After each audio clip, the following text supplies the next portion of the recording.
Hi, very good morning, very good afternoon, and very good evening, everyone.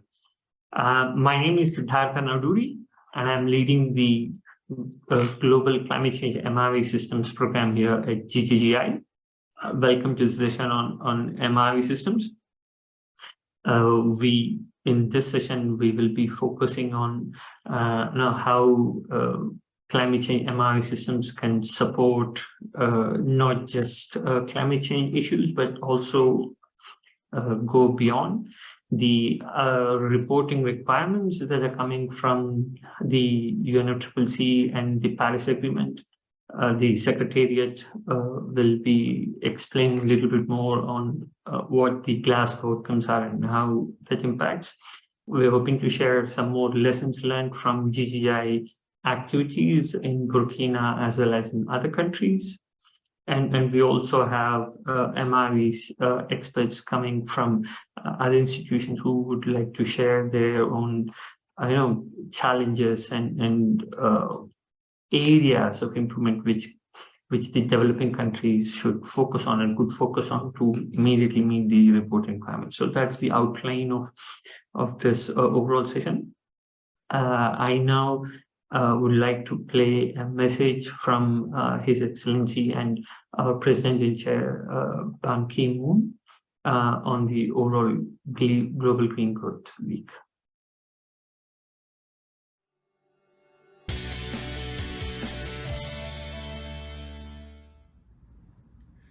Excellencies, distinguished participants and guests, ladies and gentlemen, I'd like to welcome all of you to this year's Global Green Growth Week, organized by the Global Green Growth Institute.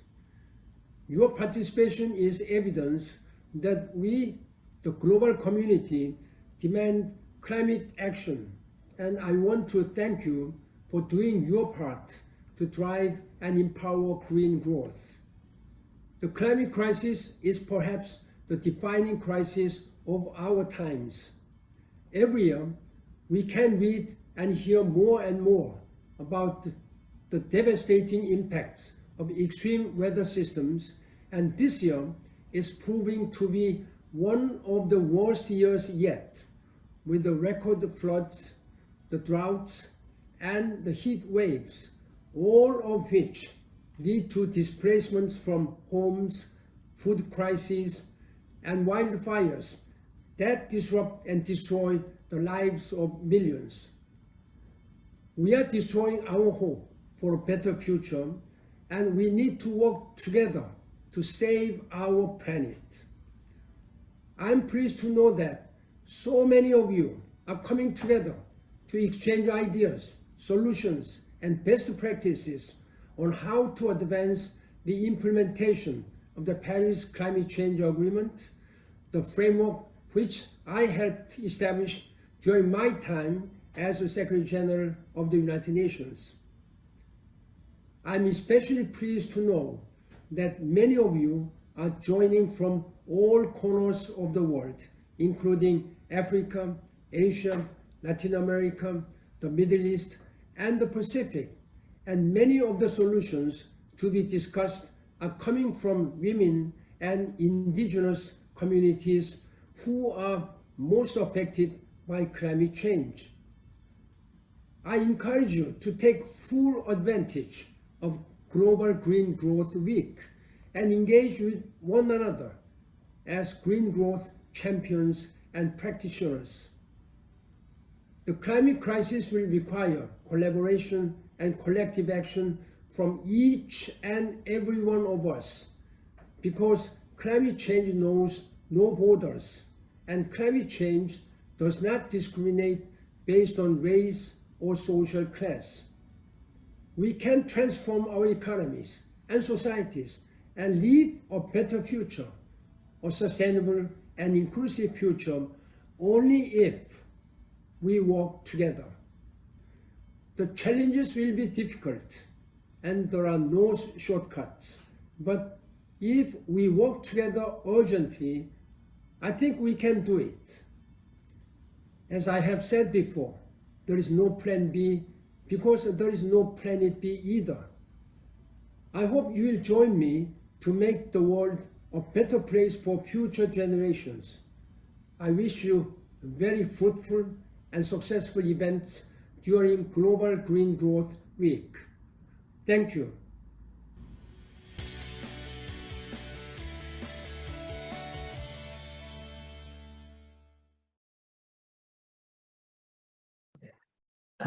We thank His Excellency for defining the agenda for the Global Green Growth Week, as well as all the other presentations and activities that have been going on during this week.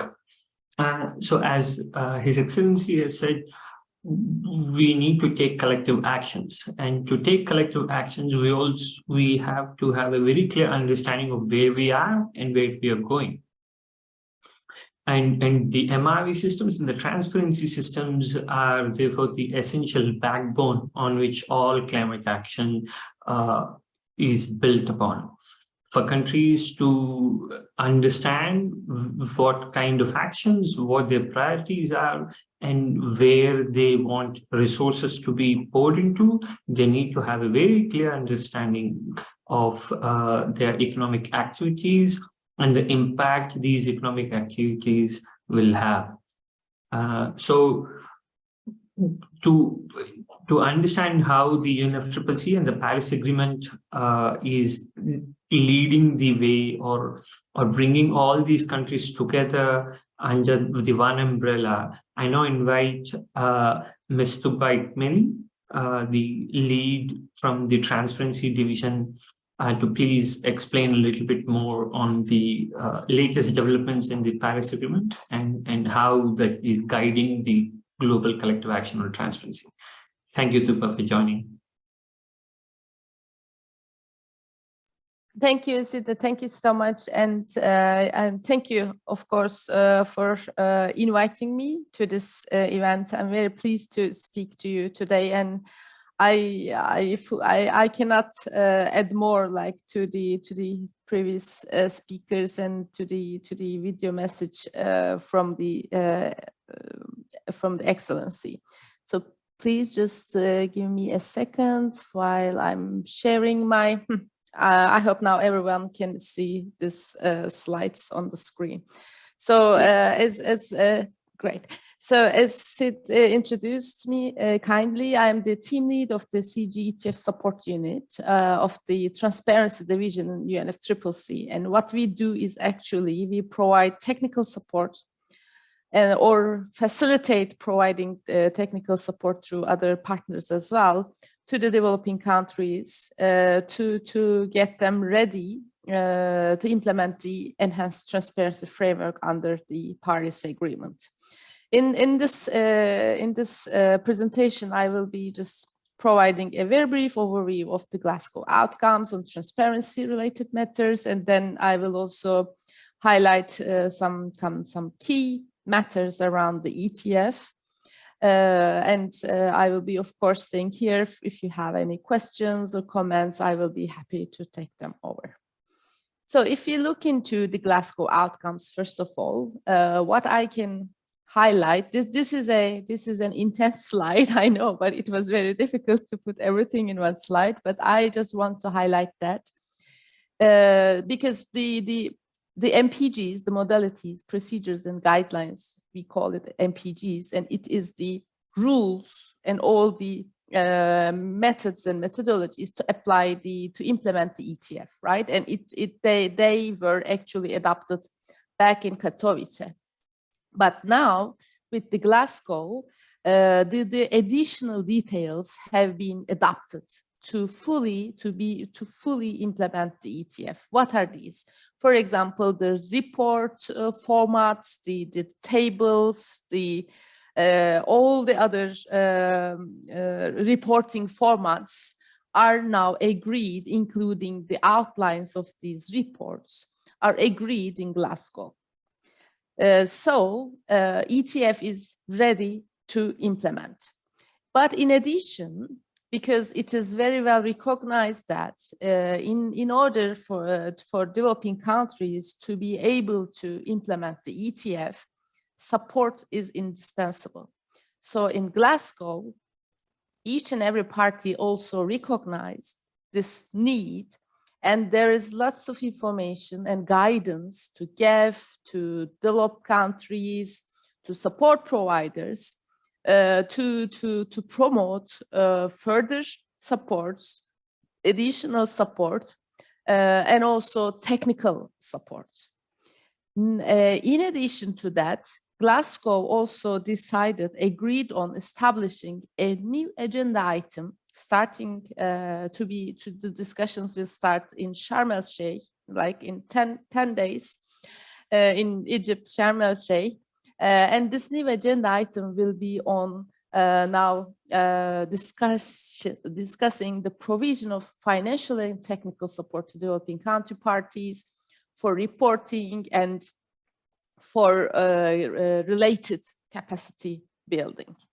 This is also very important because this was already being discussed for convention-related matters, the MRV-related matters. But now this new agenda item will enable countries to also discuss and agree and adopt decisions as necessary on how to support the implementation of the ETF by developing countries. Nevertheless, I also would like to highlight that parties are really need to report their first biennial transparency reports, which we call the BTRs, by the end of 2024. This has been again reminded to the parties in Glasgow. So now we know ETF is ready for full implementation, but what does it mean? Because as Sid already mentioned, we had an MRV system in place under the convention. So what is ETF? So what I can highlight is actually under the convention, there were these two tracks of reporting, one for developed countries and one for developing countries. But with the ETF and with the MPGs, now there is a common set of rules applying to all parties.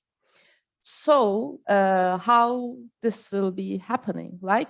Because developed countries have more experience, they also have more means to implement these transparency arrangements. So how this ETF will be implemented in a successful way.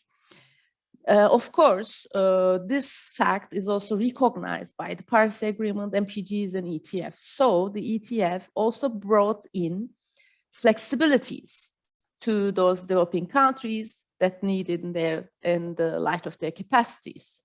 So if, for instance, this means if one of the developing countries will not be able to provide some of the information or data, they can apply flexibilities. But in the meantime, they should also be aware that for each and every flexibility they will be applying or implementing or reporting, they also need to provide a kind of plan on how they are thinking to improve this process. So what we see ETF here is it recognizes countries are at different starting points. In addressing that, brings in flexibilities, but it is not an open card. So these countries should also have an improvement plan in place to enable continuous improvement. So that's actually the highlights I would like to mention. But if there are any questions, I will be happy to answer at the end. I also would like to very much highlight the timeline, because now, yeah, we're in 2022, end of 2022.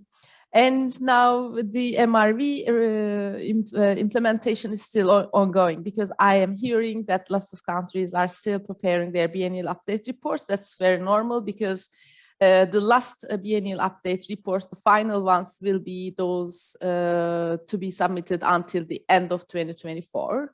But in the meantime, I also start hearing lots of countries already planned or started to prepare their BTRs. So this is very critical, because in my opinion, actually, end of 2024 is like tomorrow, because for preparing these reports, you might need to apply for funds to GEF. You will then need to prepare project documents. It will take some time, and then you need to, as soon as that fund is allocated, then you would need to get ready to have your systems in place to compile all the data and information needed to prepare your BTRs. So when you think about this whole process, in my opinion, 2024 is not so far away, actually. And I know, actually, I also believe most of the countries are aware of this thing. And I really liked it when we saw the flyer at the start of this event. I saw that countries should act now to build their systems to be in time with the 2024 due dates. Yeah, I think it is a very critical point. But apart from these, I also would like to highlight, like, ETF is not only reporting, right? Because, okay, yeah, it is a kind of international requirement coming from the Barsi Agreement.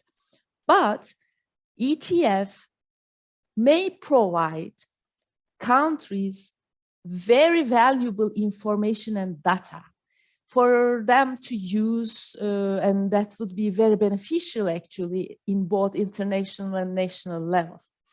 For instance, it will really equip all the policymakers with very accurate information and data, which would most probably be very helpful in designing policies, in assessing what can be done additionally, or to show more cost-effective action areas, perhaps.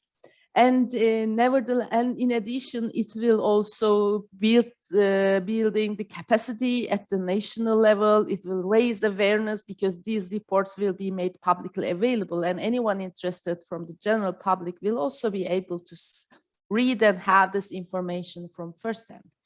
And what we believe also, because now with the BTRs, these biennial transparency reports, countries will also reporting on their support needs. So in that sense, we see these reports also very instrumental in messaging, in giving the messages to the support providers, your priorities, your needs, the scale of investment you would need to also act on climate change, not only to prepare the reports, but to act on climate change for mitigation, for adaptation, for capacity building.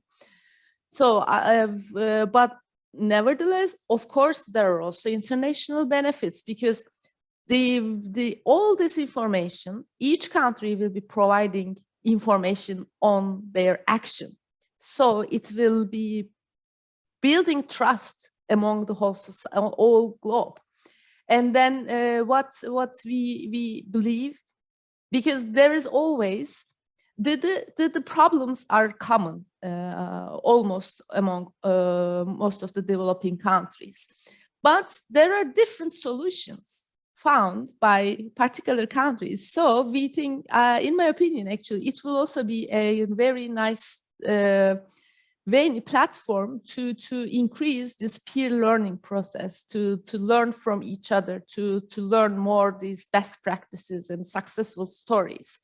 And of course, at the end, it will help enhancing the ambition and further enhancing the action. But again, this ETF is really not fundamentally different from the MRV system, but of course it is legal nature, and also the depth of the information to be reported is enhanced. That's why we call it enhanced transparency arrangements.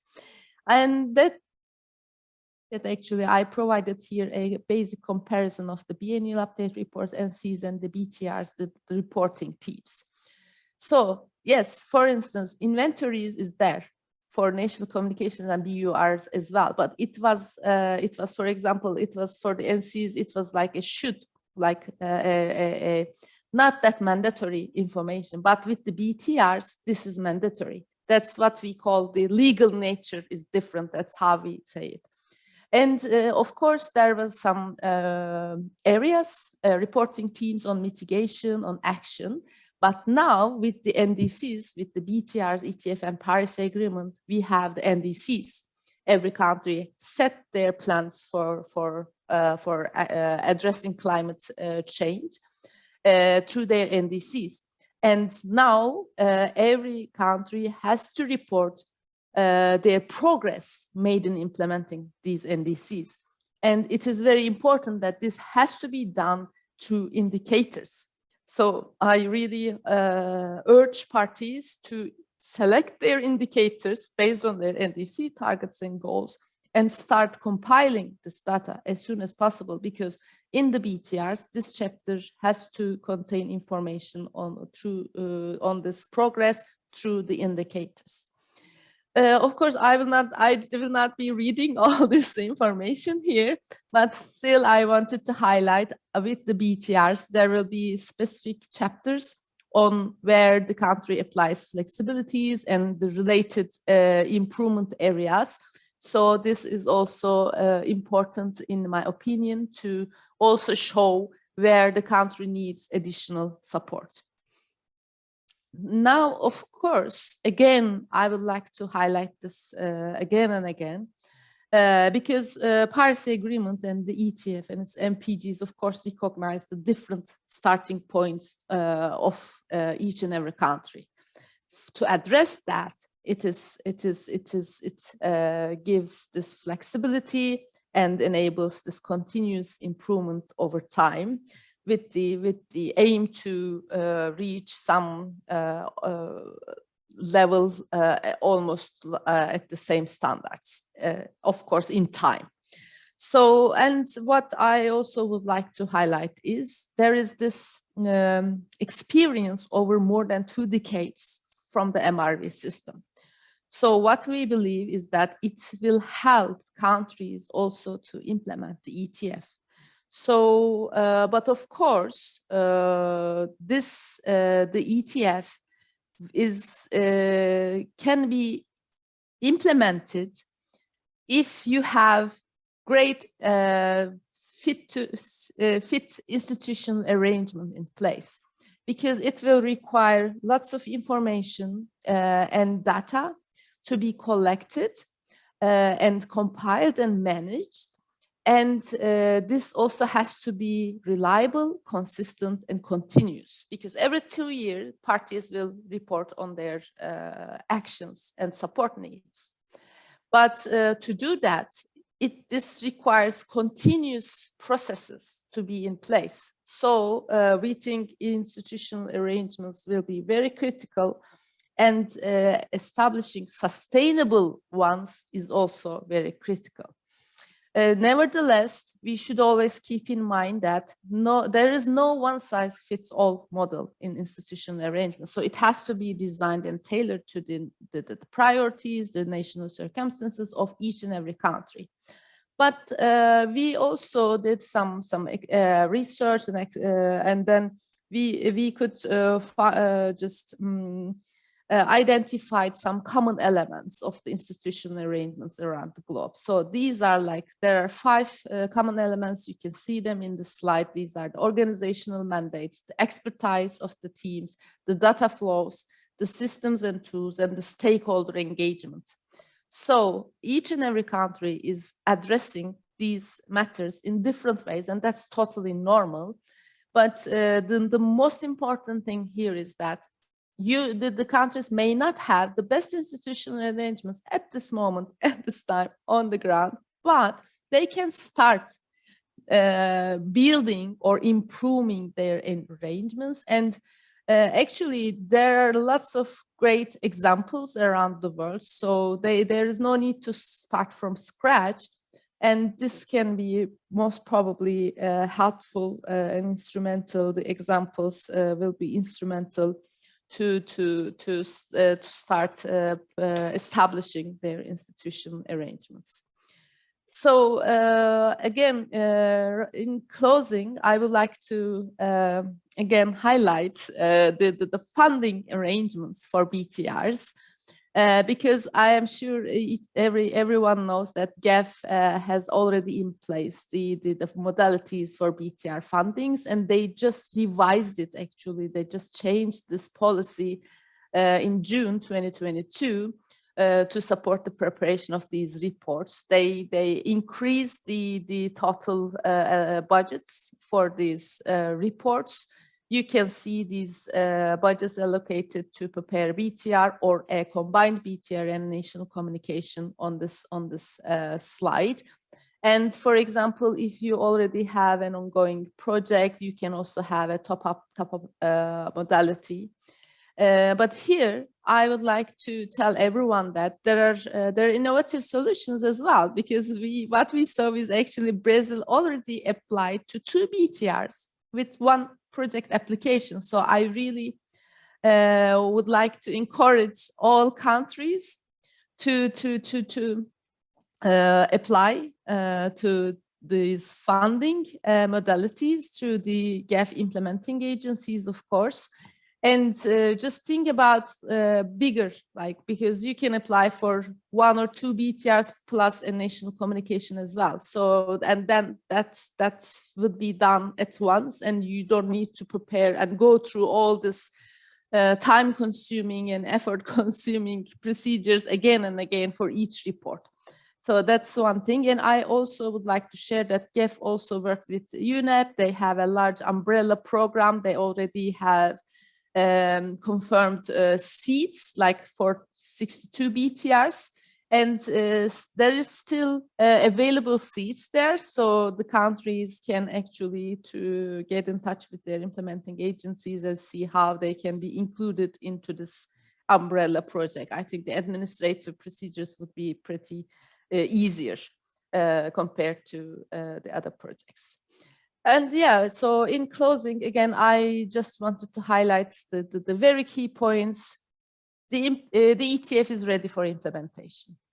And the existing MRV arrangements, the existing systems in the countries will be a very good starting point or a foundation to also implement the ETF. So countries, what we suggest is countries assess the readiness for ETF implementation and start to improve or add additional modules or systems in place to also address the ETF. And to enhance these institutional arrangements, the first thing should be like they should just check these MPGs and identify what is needed. But while doing so, there are lots of success stories to draw inspiration from, even in the NDCs and even in many workshops like today here. I think we will also listen, we have the opportunity to listen to some of the countries. So this is great.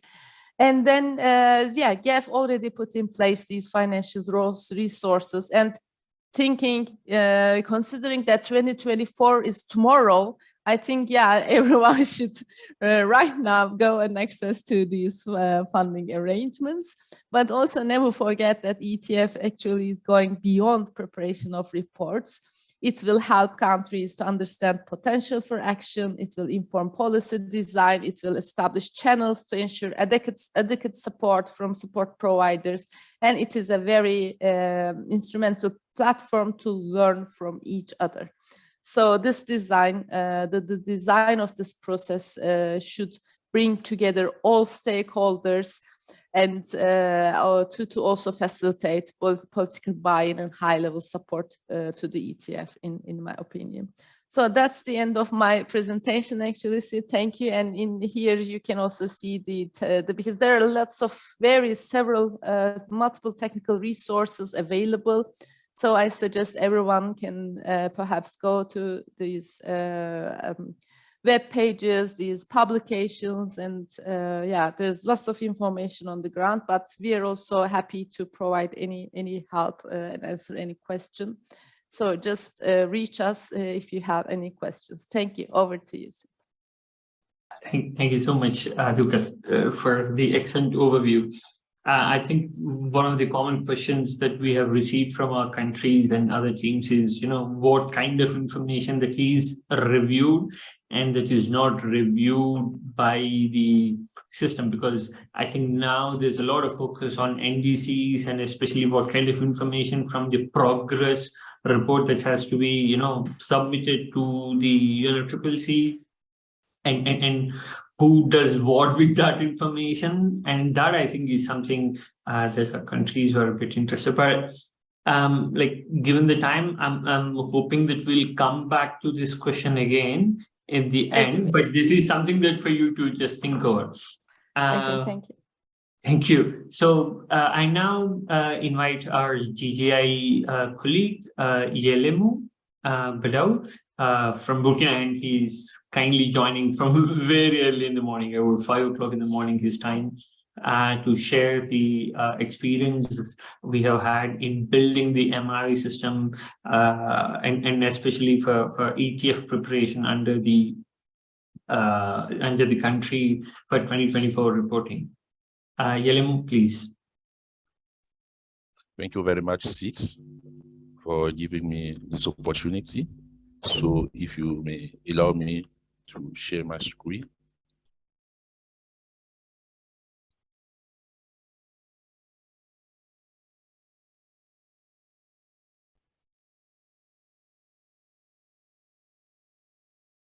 Can you see my screen? Okay, thank you very much. So I'm very pleased to do this presentation to talk about the GGI experience in Burkina Faso through the development of an MRV system for climate transparency. As mentioned, I am a senior project coordinator associated with the Burkina Faso country office of GGGI. The presentation will mainly cover Burkina Faso MRV program developed by GGGI, the key achievement and lessons learned.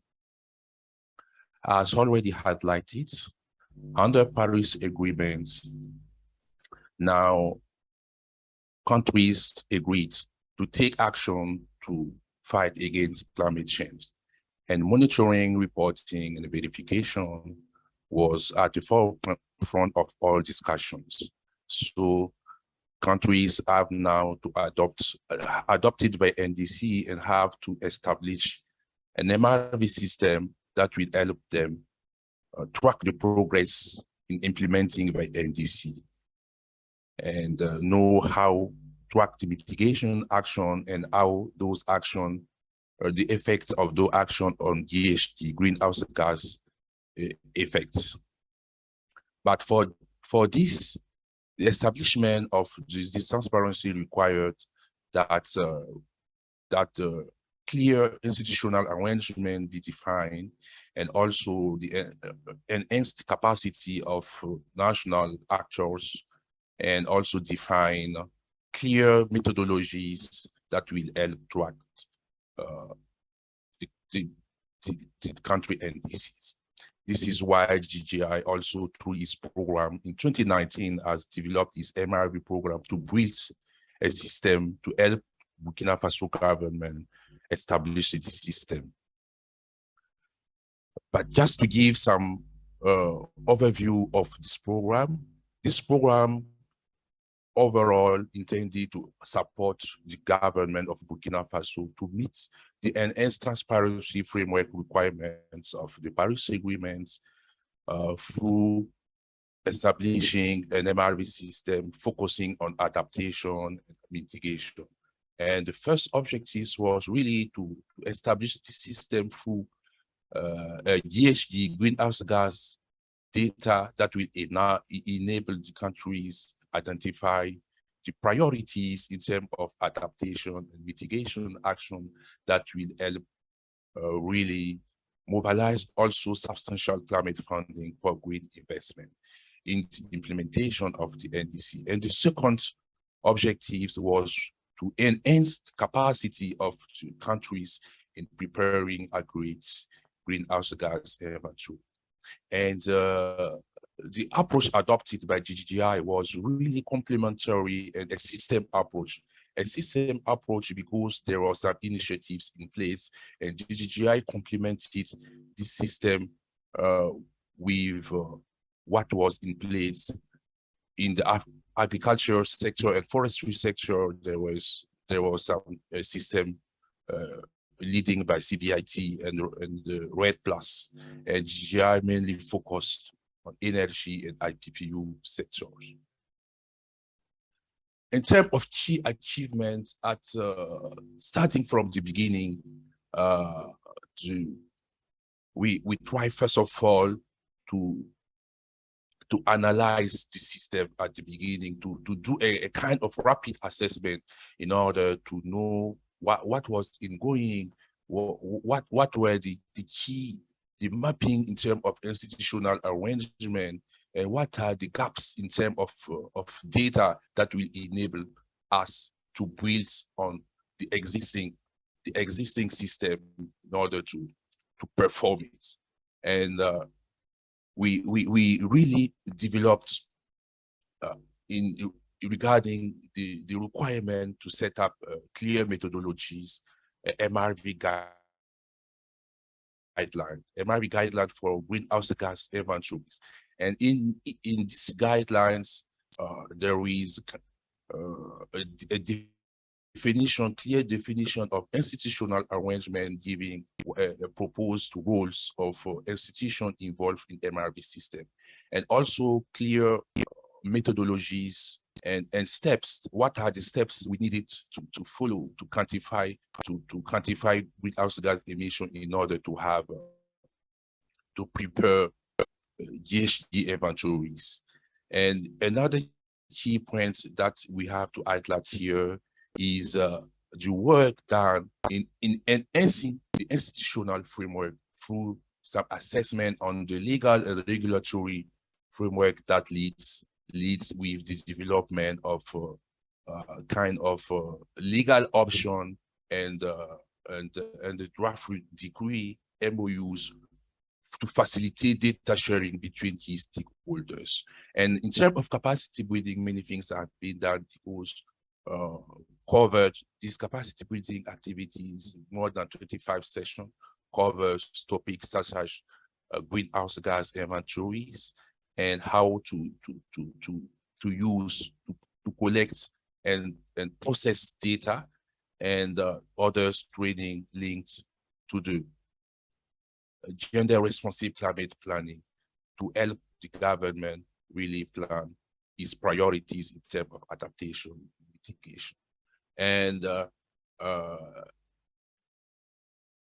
a good result also that we need to highlight is the development of an MRV IT platform that helps the countries achieve its data in terms of GHG emissions and all adaptation actions and any staff support that the country can receive.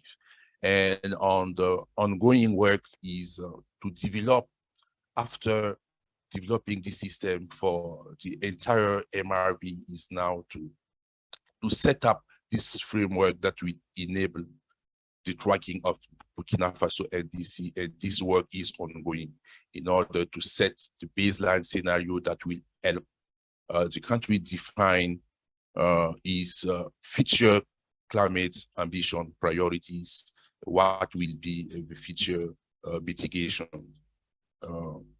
commitment.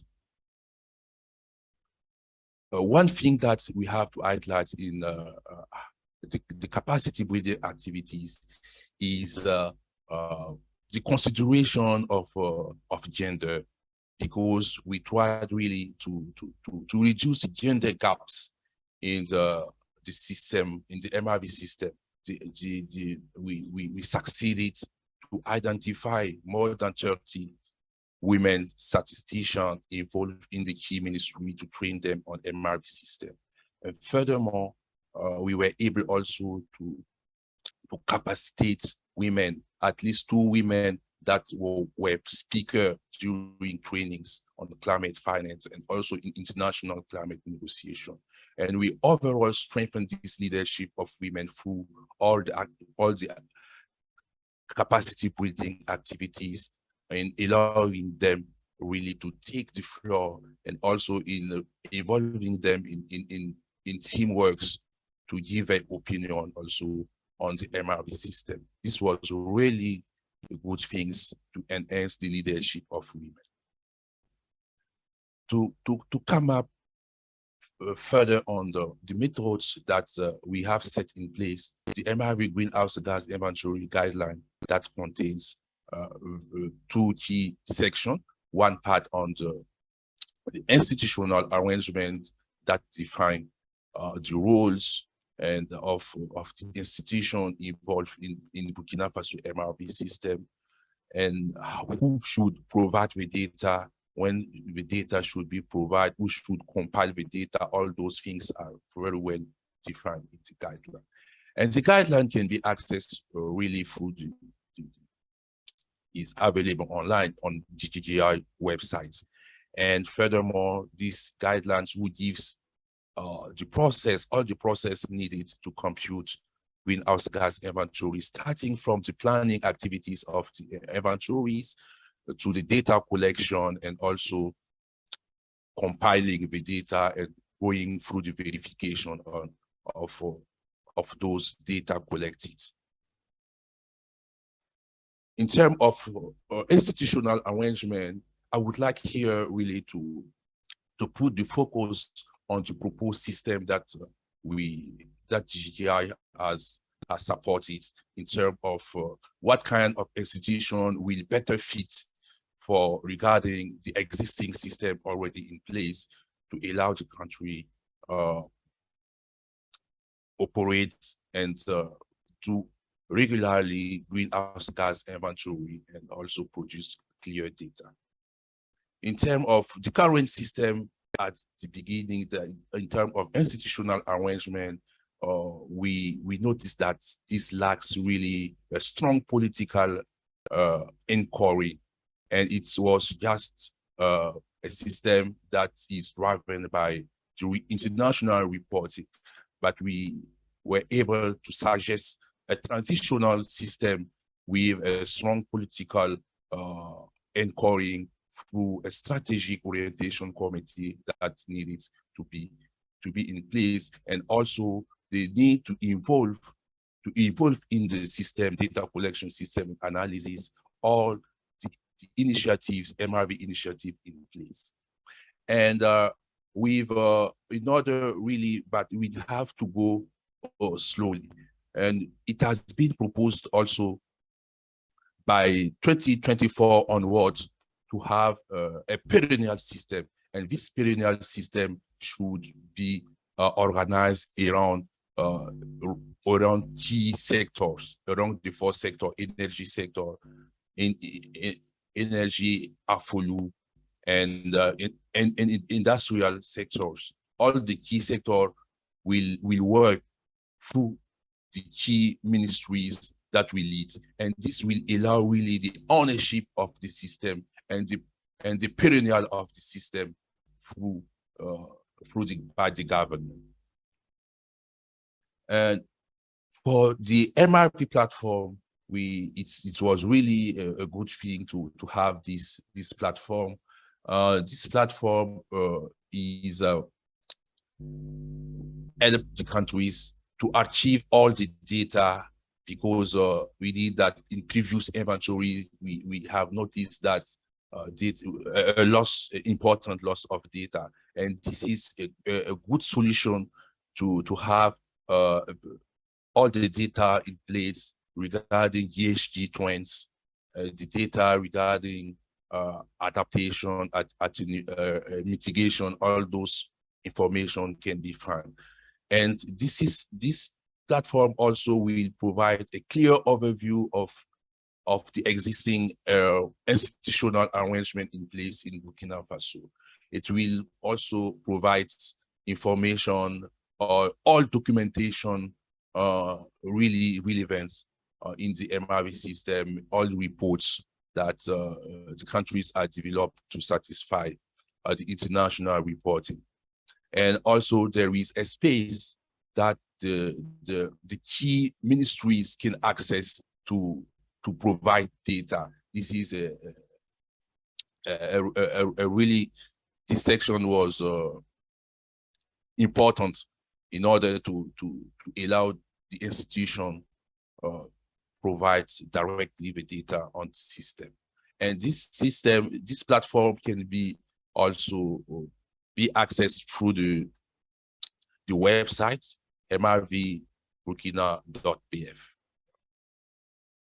What were the lessons learned through the entire process? We need to highlight here that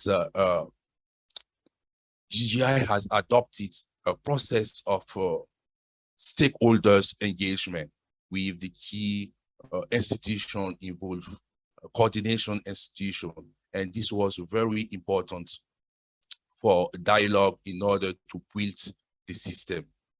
And another key point that I would like here to highlight is the ownership through the involvement of national expertise. National expertise was really used to build all those system tools in order to help the countries really have this ownership of all the tools developed.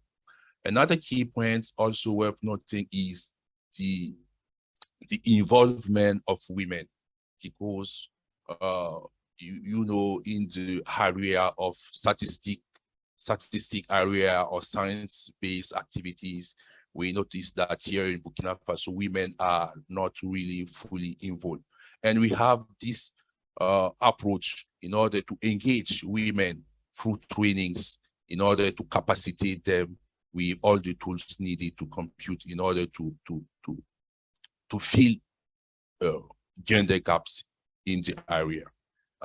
And finally, in terms of sustainability, GGGI had this approach in collaboration with the government through an agreement that helped the countries mobilize substantial funding in order to implement also the MRV system. And this is really, really important to ensure the period of the system. And obviously, throughout the process, some challenges may be noted.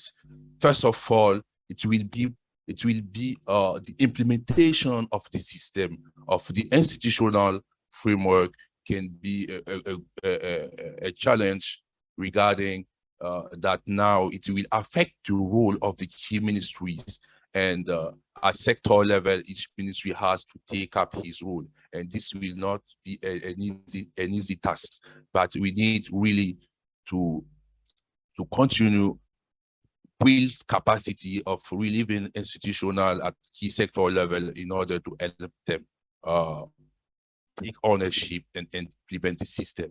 Another issue is the access of data, and this is known everywhere. Accessing data is not easy at all. You know, some institutions are their data, and in order to provide those data, sometimes we need really to it's not easy to have those data, and we have to find solution in order to have the data in the GHG inventory process. And we noticed that at the onset of the system development, there was a weakness of national expertise that was quite a challenge. But now we think that all the capacities, activities undertook in this framework, this has been really well addressed. What next? We are thinking in the next phase really to use the full potential of the MRV system in order in Burkina Faso through the integration of climate adaptation, MRV of adaptation, because adaptation was not fully considered, but in this system we will put the focus on adaptation. Another thing to highlight here is also how we can integrate this system in the national planning framework, because we need also in the key ministry, even at local settings, to integrate MRV in the national planning framework, in adaptation, document and so on. And finally, we want also to use this potential to help the countries access international climate financing through carbon market and enhancing the awareness of the country's capacity really to participate to international carbon. So I will stop here for my presentation and really thanks of the participants. Thank you very much. Thank you, Elemo. So one of the questions or one of the interesting things that you had covered was on the transitional arrangements between the current institutional arrangements and what the future should look like. I think that was a kind of innovative way of bringing up the capacity of these institutions to make sure that they meet the future reporting.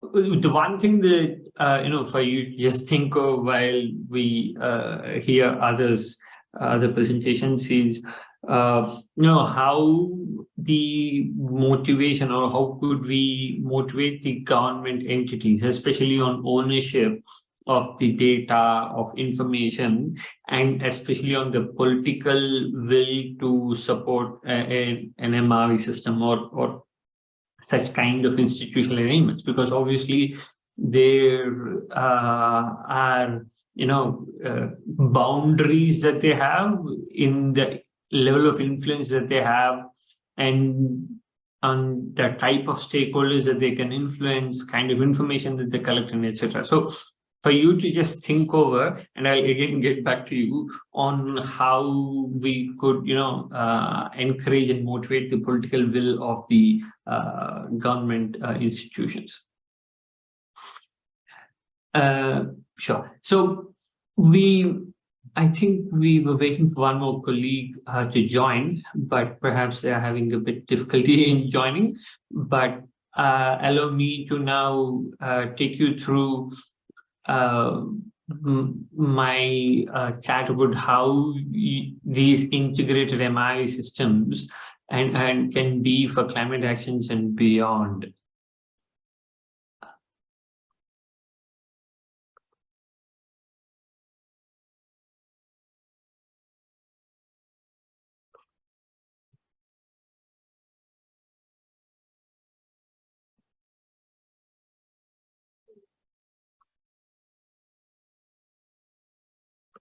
Yeah. So this again is something that the Secretariat would be quite happy to talk about. And then again, this comes from one of the documents that the Secretariat has prepared to enable better understanding, common understanding of what the big picture of transparency under the Paris Agreement is. So there you see the overall objective, which is, the long-term temperature goal, 2 degrees or, hopefully 1.5 degrees. And then to give an ability to adapt a climate resilient and low emission development strategy. And this is where the MRV system, the transparency systems will support. And the other aspect of it, which is the financial flows, which are consistent with these long-term, plans, because obviously you need to pour in money to the place where it is quite relevant and where it is a priority. And then comes, the action and means of implementation, because then you take adaptation actions, you take mitigation actions, and you start implementing these. But then you still need finances, you still need technology transfer, development, capacity building, and all of these to actually actively and usefully implement and meaningfully implement these, adaptation actions and mitigation actions. So it's kind of both the way these are identified and implemented, and the results are somehow integrated into the overall planning. And then it comes to the accountability of it. So how much information is transparently being reported? How much of information and data is being clearly communicated to the stakeholders, to the key stakeholders, and in the way that they understand and in a way that is relevant to them.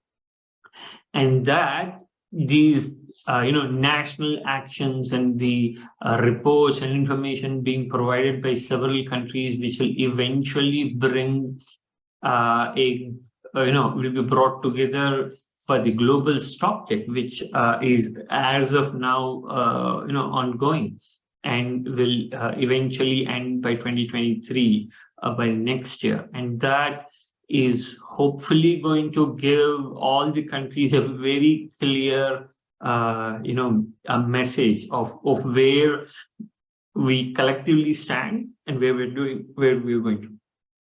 And then and all of this will gradually and through process facilitate the implementation and promoting of compliance. And that's how at the individual level, it means at a policy action level, or at a institutional level, or at a national level, and the aggregate of all of these activities, all of these national systems will bring it up.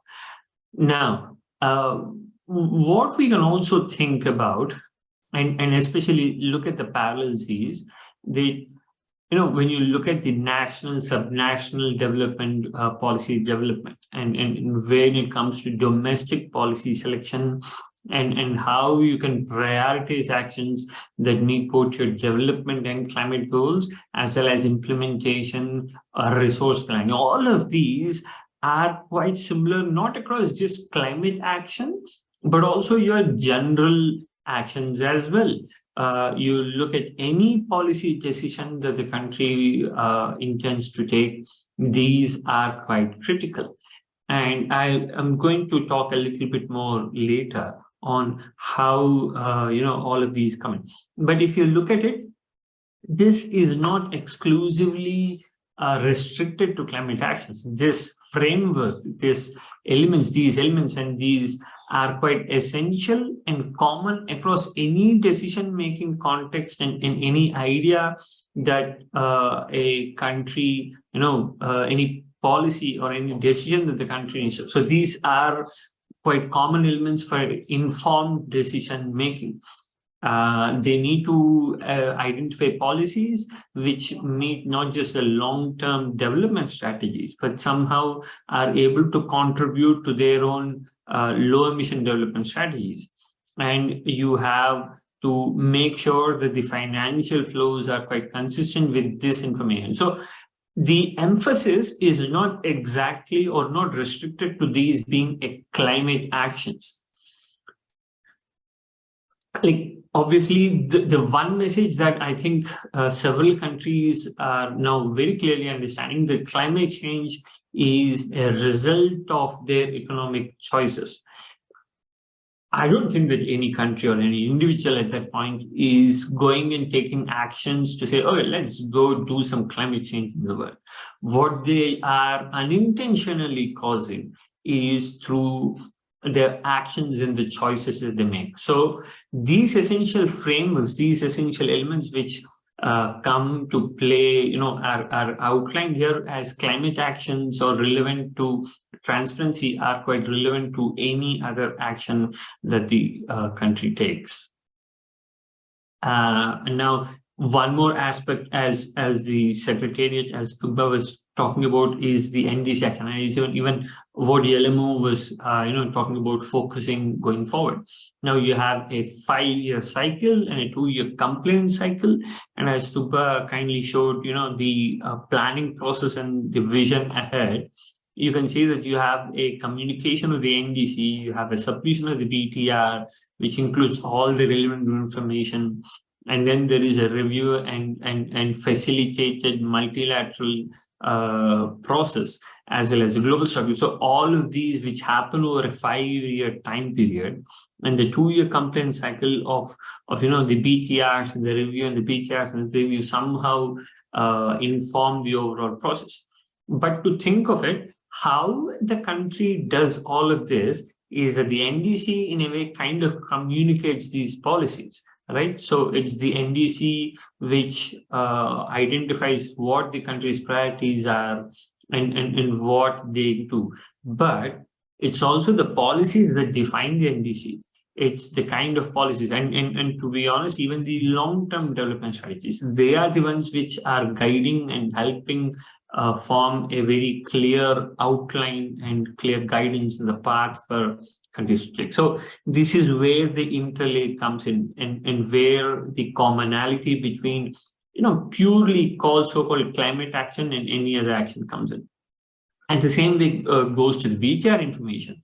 So it's the BTR that in a way reports information, but it's the progress that the country has achieved in implementing the NDC, in understanding where its emissions are, in understanding what its priority sectors are, even in understanding where it needs its financial resources, where it requires technology support, where it requires technology transfer or any other kind of support to implement and to achieve these climate actions. And they are the ones which dictate BTR. So this is not a standalone process. So this is not in addition to what the country would be doing in any which ways. And especially this is not an additional burden to countries when it comes to preparing these reports and providing this information. And I just wanted to quickly touch upon, what these unified MRV systems can talk about. So basically, there's the UNCCD, UNCBD, the cousins or the relatives of UNFCCC, the ones which talk about the desertification, about the biodiversity, as well as the UN SDG and air quality. So there are several environmental aspects and objectives which are met. So as I was saying, the economic activities that cause these impacts are quite common. It's the same actions, it's the same policies, and it's the same activities that ultimately lead to greenhouse gas emissions, that ultimately lead to air pollutants, or which are causing deforestation, because it's the economic activity that is forcing the so-called land use and the land use changes, and which is intentionally or unintentionally causing desertification.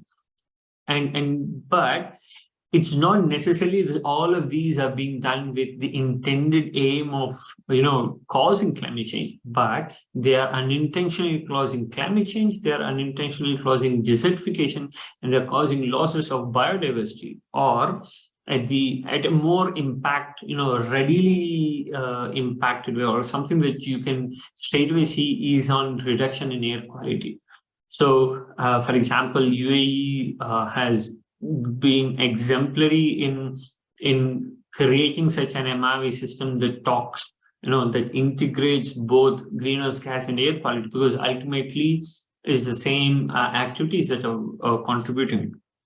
And that also helps in how the institutional arrangements are built up. So you have the same government departments having very clear and overarching mandates, so that they know what kind of information is being collected, who the stakeholders are, who the economic activities are, who is providing that information. And at the other end of the spectrum, where you have the actual private sector and entities who are providing this data, they don't have to provide this information, submit this information to different departments within the government repeatedly at different times, using different methodologies, using different data sources, so that there is a common shared reporting practices across not just these international systems, but also through their own national systems. Because at the end of the day, to be honest, all of this information is being generated and is being captured. It's just that all of this information is not being captured, as a climate information system. And this greatly reduces the burden that these entities feel, because the compliance is a very serious requirement when it comes to. So there are several national laws and regulations which are encouraging this kind of system and data and information collection that can be useful. And especially when it comes to data and information, this is where our experience has been that, when you have these consistent assumptions and common methodologies and common data sets, this is something what even Yelemu was talking about. When you have the same set of information that can help you understand and apply to decide your long-term action as well as your immediate actions, that greatly simplifies and facilitates, a common understanding. It's kind of like you should not come into a place where your data sets, the raw data, is different for how you are identifying your long-term actions and how you're identifying your NDC actions and how you are actually measuring their impact. So when you have these consistent data sets and consistent methodologies and assumptions, it facilitates that kind of uniformity in decision making. And as it greatly simplifies the overall reporting systems. It integrates the reporting systems across these different international and national systems. And this is what even Tugba was talking about, how it benefits these transparency systems to benefit both the national and international reporting requirements.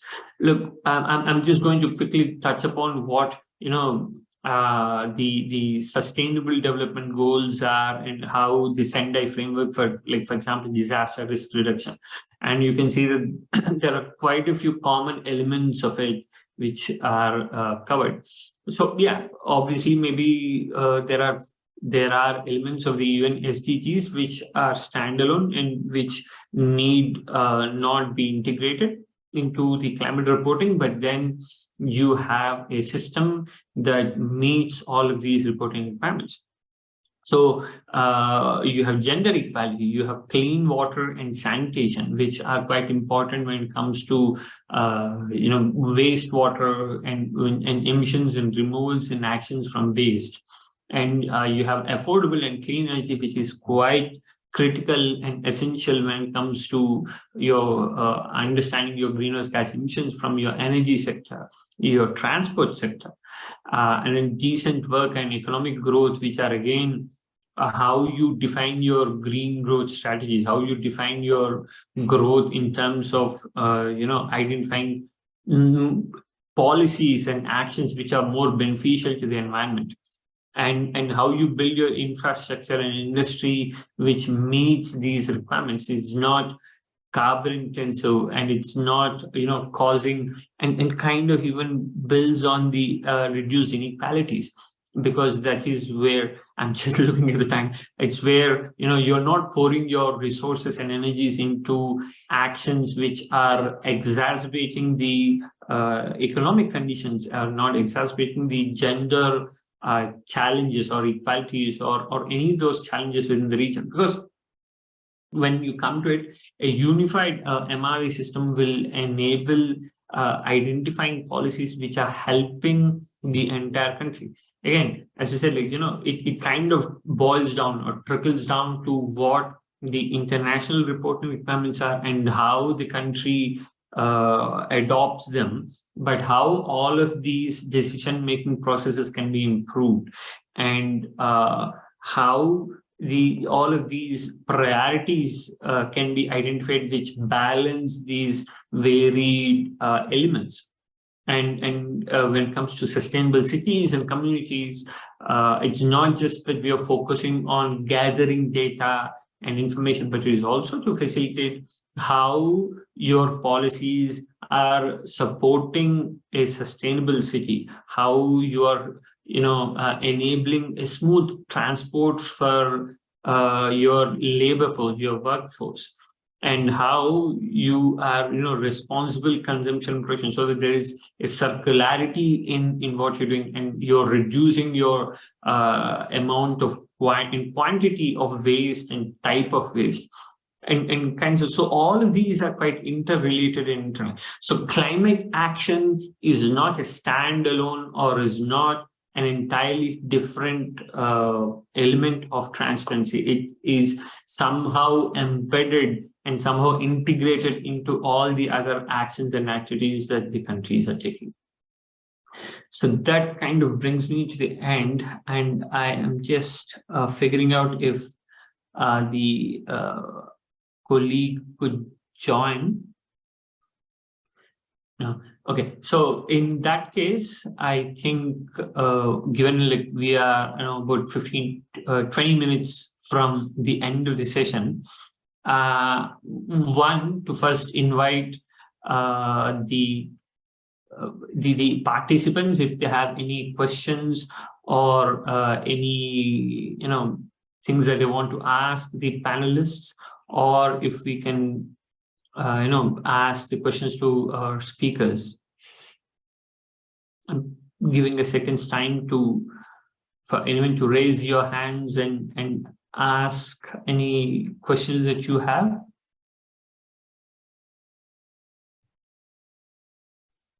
Dear Sid, maybe I can briefly address your question. It might be Please. also interest to all the participants, because that was a good question. Thank you on how the reviews will be done, because of course, as soon as the parties submit their biennial transparency reports, these reports actually the review process will start. So just the key point is because in accordance with the MPGs, the mandatory information to be reported is GHG inventories and information to track progress made in implementing and achieving the NDC. This is for all countries. In addition, for developed countries, support provided is also mandatory. So the review will be on these topics. For developing countries, it will be on inventories and the progress in NDCs, and in addition, for developed countries, it will also be the support provided chapter. But I also would like to highlight what is not going to be reviewed in this process, because as I said, okay, for instance, to track progress in NDCs, indicators should be chosen, right? And these indicators will be, again, like the NDCs, like the nature of the NDCs, it will be again nationally determined indicators. So the reviews team will not be questioning the NDC or the indicator chosen by the country, but instead we'll just check if this indicator is relevant with the NDC, right? And how the information is reporting, if the information is reported in accordance with the MPGs. And then the adequacy of the climate action is also not to be reviewed, like adequacy of the support provided. So what is to be reviewed is that if the information provided on these areas is in line with the MPGs. And of course, as we also talked about these flexibilities, the reviewers cannot also question or invoke the country's choice to apply the flexibilities. But most probably, they will be looking if these flexibilities are also somehow connected with the improvement plans. And one more thing I would like to highlight is that the scope of the reviews will be based on if the reported information is consistent with MPGs.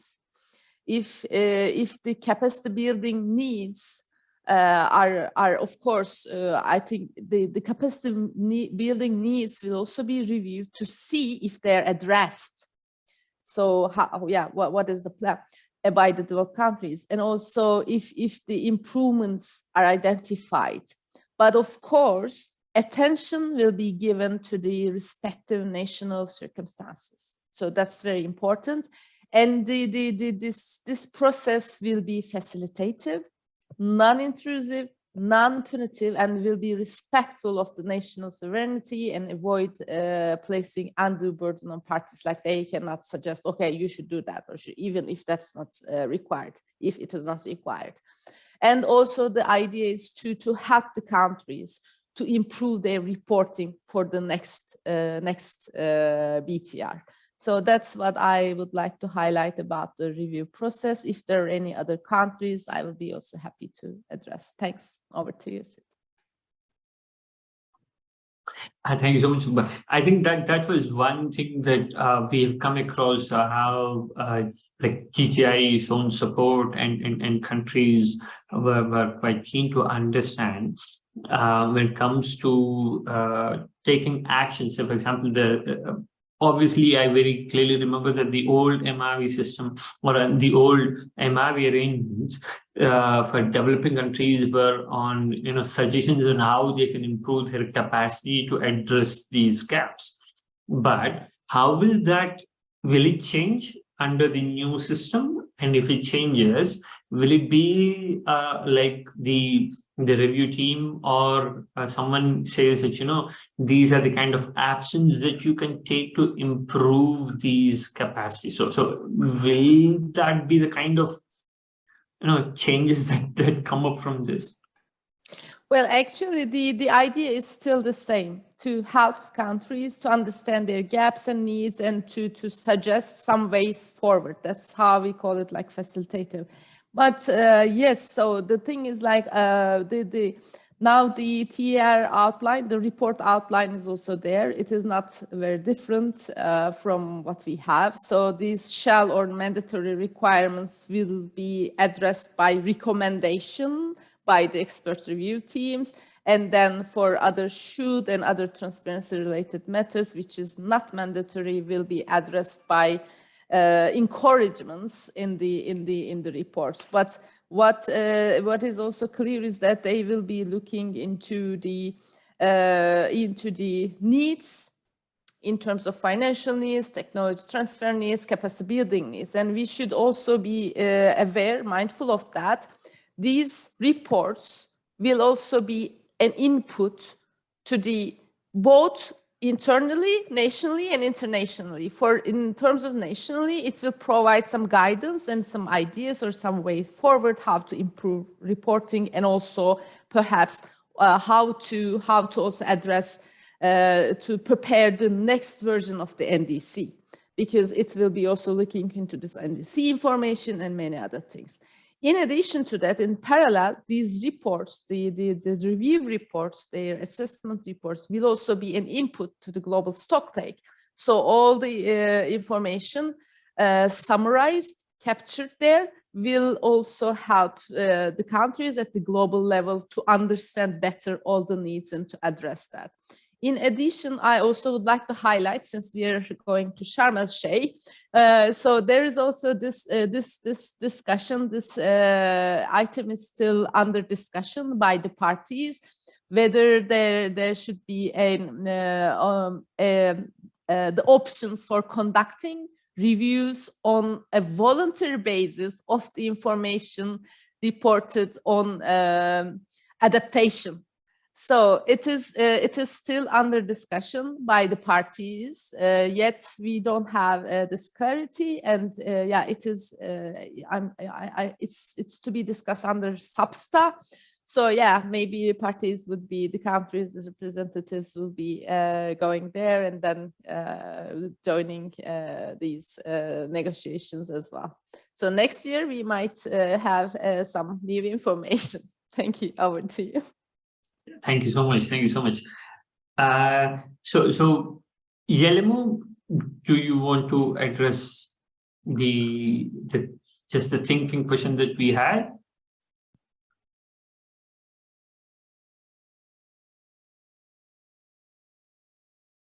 We cannot hear you, Yelemu. Maybe you're muted. Yeah. Okay, thank you. I was muted. Regarding concern on how we may have the government involvement in the MRV system through institutional arrangement. One point that we can talk here about is to continue consultation with government counterparts. We need in each sector to raise awareness of government leaders, directors of department in charge of statistics that may provide data, really engage them to provide those data. But another thing also, but we need to have a strong legal basis also. If we set this legal basis either through parliamentary, it will depend on how the national legal system is organized, or through the department mandates and rules. This can be also an option to include MRV system, how we need really at a regular basis to monitor actions, climate-related actions in key government level, because it's not just a matter of ministry in charge of environment, but in other ministries we have actions, climate action that are implemented, but maybe stakeholders in those ministries, either they don't have the necessary capability, but they don't know that those actions also contribute to the government commitment in terms of climate action. We need really to raise. The last thing here I would like to highlight is I was talking previously that in the next phase we are aiming to integrate MRV system in national plannings. This also is an option for government to really get full ownership of MRV system if this is planned in the planning system, in the activities. They know that they have to follow up to monitor those actions. Here are the key points I would like to highlight. Thank you. Yeah. Thank you so much, Guillermo. Yeah, indeed, like what you touched upon are quite essential and key support structure on which you can have a useful MRV system that collects the things automatically being collected by the country, rather than as I said, like as an additional burden or as treated as an additional step for other stakeholders to provide. So I wonder if any of the other participants, if you have any questions that we have for the Secretariat and for Guillermo, and even for me, if you wanted to ask, or I'll follow up. I think we are 6 minutes ahead of schedule as of now. Okay, then final words that I would like to, just to give you 2 minutes or 1 minute review on, what you think are the key gaps that you want the countries to address now. So first question to the Secretariat, please, what gaps do you think should be immediately addressed? Well, I think there are some gaps. I don't want to just spot out one, but what I would suggest is to the countries is just take a step back, see what you need, really understand what you need, and strengthen, improve your institutional arrangements. And when I say institutional arrangement, it includes these laws, regulatory arrangements, as Guillermo is pointing out very rightfully, these tools and how this data sharing agreements, including the roles and responsibilities to specific actors, and that can include even other stakeholders, because there is lots of information in private sector, in NGOs, in many other stakeholders, so also consider them. And then improve and strengthen your institutional arrangements, because then eventually, maybe not this year, not next year, but in this endeavor, I mean, eventually, it will bring in quality reports, well-prepared reports, as well as support from other high-level people, as well as other organizations and stakeholders. And I believe it will also help increasing the ownership, improving the ownership among all stakeholders. So that's what I wanted to tell. And yeah, 2024 is tomorrow. Please get ready. Thank you. Over to you. Yeah.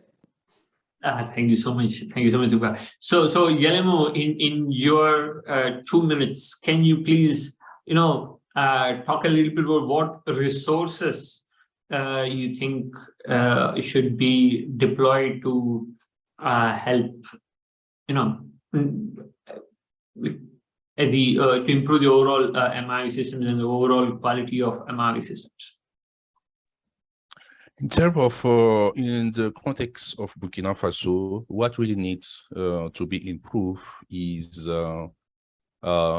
data, is to address data gaps, because we are still struggling to have the data, because the data are not well, either they are not well disaggregated, and we are using globally.